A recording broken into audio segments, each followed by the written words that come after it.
शिकायत थी उसकी कि अवैध हो रहा है लोग कानून अवैध मिट्टी खनन थी। तो कानून साहब को लेके मैं मौके पे गया। जैसे ही इन लोगों को भनक लगी ये लोग भागने लगे, सभी लोग मतलब अफरा तफरी में इधर उधर भागने लगे। तो मेरा मकसद था कि मैं लोडर मशीन पकड़ लूँ, इससे खनन बंद हो जाए। मौके पर मैं गया तो लोडर मशीन भी वो लोग लेके निकल चुके थे और मौके पे कुछ लोग खनन करने वालों में थे, छोटकन थे, नाटे सबीर थे, गुलफाम, नकहे, ये सब कटहा माफी के निवासी हैं जो वहाँ अवैध खनन करते हैं।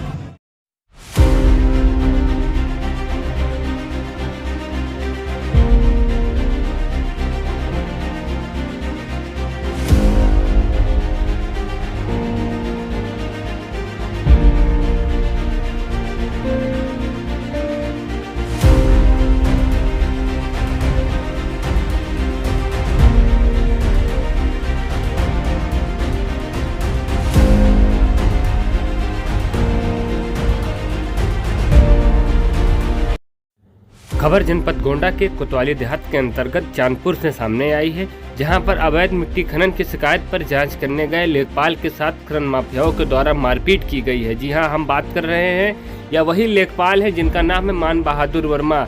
यह चांदपुर के लेखपाल है और अवैध मिट्टी खनन की शिकायत मिली जिस पर यह जाँच करने मौके पर गए थे। तभी वहाँ खनन माफियाओं ने कहा कि यहाँ से चले जाओ, इस मामले को दबा दीजिए। जब इन्होंने कहा कि मामले को नहीं दबाएंगे और तब खनन माफिया इनके साथ मारपीट करने लगे, इनका मोबाइल छीना गया, इनका जैकेट फाड़ा गया, इनके साथ जो सरकारी अभिलेख थे उसको भी अभिलेख को भी फाड़े गए हैं। हम बात कर रहे हैं शब्बीर उर्फ नाटे, यह है बहुत बड़ा खनन माफिया। इसका भाई है ननकन, ये भी बहुत बड़ा खनन माफिया है। ननकन के नाम से परमिट जारी होती है और खनन करवाता है शब्बीर उर्फ नाटे। इनके गैंग में कम से कम 6-7 लोग सदस्य हैं। ये सब दिन रात यही काम करते हैं, धरती का सीना चीरते हुए अवैध मिट्टी खनन करते हैं। 2 मीटर से ज़्यादा की परमिशन नहीं जारी होती है और ये लोग बहुत बड़े पैमाने पे धरती का सीना चीरते हैं। इस कदर चीरते हैं कि लाखों का चूना लग जाता है सरकार को। लेकिन जो जिम्मेदार हैं, हम बात कर रहे हैं खनन अधिकारी की लापरवाही के चलते आज लेखपाल के ऊपर हमला किया गया खनन माफियाओं के द्वारा। इससे पहले भी इन खनन माफियाओं की खबर कई अखबारों में प्रकाशित हो चुकी है, लेकिन इतने मनबड़ हैं ये कि इनको न तो पुलिस विभाग का डर है, न खनन अधिकारी का डर है, न जिला प्रशासन का डर है। इनके अंदर किसी का डर नहीं रह गया है। तभी तो यह हाल है कि इस लेखपाल के ऊपर हमला किया गया है। और लेखपाल के साथ हमला तो छोड़ दीजिए, इनके साथ सरकारी अभिलेख जो थे उस अभिलेख को भी फाड़ने की हिमाकत कर दी गई है खनन माफिया शब्बीर उर्फ नाटे के द्वारा। यह वही चेहरा है, गौर से देखिए इस चेहरे को। यह है खनन माफिया शब्बीर उर्फ नाटे। जी हाँ, शब्बीर उर्फ नाटे बहुत बड़ा खनन माफिया है और कोतवाली में यह अपना आए दिन रौब झाड़ता रहता है। इसके कई चौकियों से मधुर संबंध हैं।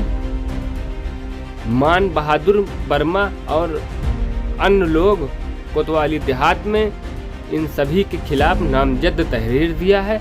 अब देखना होता है कि क्या पुलिस इनको गिरफ्तार करके जेल भेजती या इसे भी ठंडे बस्ते में डाल देगी। कोतवालिया है, क्या मामला हुआ है? मेरा नाम मान बहादुर वर्मा है, मैं लेखपाल हूँ राजस्व विभाग करनेलगंज में और मेरा क्षेत्र है चांदपुर और एक एक्स्ट्रा क्षेत्र लगता है लोहंगपुर। तो हम लोग नायब तहसीलदार के साथ और कानूनगो साहब के साथ चांदपुर गए थे एक मामले के निस्तारण में। तो निस्तारण करने के बाद मैं अपने क्षेत्र लोहंगपुर दूसरे वाले क्षेत्र में गया था। वहाँ से शाम के टाइम करीब 5-5 बजे हम लोग लौटे कानूनगो साहब के साथ। तो मुझे एक ट्रैक्टर ट्राली दिखाई दी मिट्टी भरते हुए और शिकायत थी उसकी कि अवैध हो रहा है लोग कानूनगो साहब अवैध मिट्टी खनन थी। तो कानूनगो साहब को लेके मैं मौके पे गया। तो जैसे ही इन लोगों को भनक लगी ये लोग भागने लगे, सभी लोग मतलब अफरा तफरी में इधर उधर भागने लगे। तो मेरा मकसद था कि मैं लोडर मशीन पकड़ लूँ, इससे खनन बंद हो जाए। मौके पर मैं गया तो लोडर मशीन भी वो लोग लेके निकल चुके थे और मौके पे कुछ लोग खनन करने वालों में थे, छोटकन थे, नाटे सबीर थे, गुलफाम, नकहे, ये सब कटहा माफी के निवासी हैं जो वहाँ अवैध खनन करते हैं। तो इन्होंने जो है मुझ पर दबाव डाला कि इसको मामले को रफा दफा करिए लेखपाल साहब, और जो है ये सब मत करिए। तो मैंने वीडियो बनाना शुरू किया कि यहाँ खनन था और जो लोग दबाव बना रहे थे। तो उसके बाद मैं माना नहीं, तो ये लोग जो है मेरी कॉलर वॉलर पकड़ के और मुझे धक्का वक्का दे दिया, और उसके बाद मेरा बैग छीन लिया, बैग की जिप फाड़ दी, और वो लेख था जिससे हम लोग पता करते हैं कि किस घाटे में खनन हो रहा है, वो चित्र भी फाड़ दिया इन्होंने, और धमकी दी कि बगल वाले तालाब में आपको ले जाके वहीं मार देंगे लोगों को, किसी को पता नहीं चलेगा। और फिर यही हुआ, हाथापाई।